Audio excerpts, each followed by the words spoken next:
মধ্যপ্রাচ্যে চলমান সংঘাত ও সামরিক উত্তেজনার মধ্যেই আবারও পাল্টাপাল্টি হামলা চালিয়েছে ইরান ও ইসরায়েল।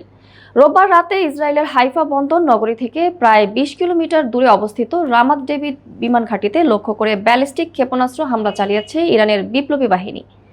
ইরানের হামলার কয়েক ঘন্টার মধ্যেই পশ্চিম ও মধ্য ইরানের বিভিন্ন সামরিক স্থাপনায় বিমান হামলা চালিয়েছে ইসরায়েলের সামরিক বাহিনী। স্থানীয় গণমাধ্যমের তথ্য অনুযায়ী রাজধানী তেহরান, তাবরিজ ও ইস্পাহানে বিস্ফোরণের শব্দ শোনা গেছে।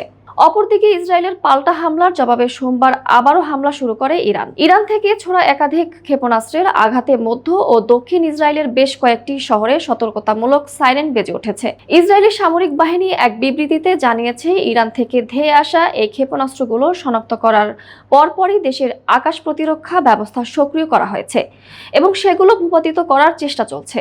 শুধু মূল ইসরায়েলি নয়, বরং অবরুদ্ধ পূর্ব জেরুজালেম এবং পশ্চিম তীরের বিস্তীর্ণ এলাকাতেও তীব্র সাইরেন শোনা গেছে। এর আগে ইরানের হামলার পরপরই ইসরায়েলি নেতারা তেহরানে পাল্টা হামলার হুঁশিয়ারি দিলেও পরিস্থিতি নিয়ন্ত্রণে রাখতে কূটনৈতিক তৎপরতা শুরু হয়। মার্কিন প্রেসিডেন্ট ডোনাল্ড ট্রাম্প ইসরায়েলকে ইরানের সরাসরি প্রতিশোধমূলক হামলা থেকে বিরত থাকার আহ্বান জানিয়েছেন।